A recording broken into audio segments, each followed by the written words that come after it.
Chairman, can... I already have the try to transcript. tell me that hindi salungat yung sinabi niya? Mr. Chairman, I already have the transcript. Let me answer first, transcript. Senator De Lima. Anyway, you have to look for that. Meron pala.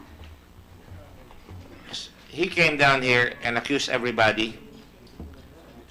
And kunyari siya ang hero na he's testifying against all the others that went with him to kill Bakdum.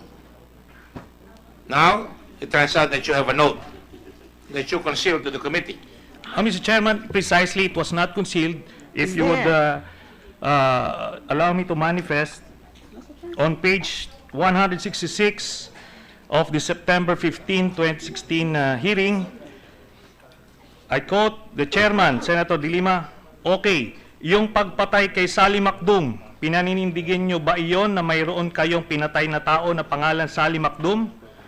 Mr. Matobato, opo ma'am, kasi pinailan ako ng kaso ma'am ng kidnapping kang Sally Macdum, hindi ko sila tinuro, parang inako ko rin. Pinailan ako sa NBI.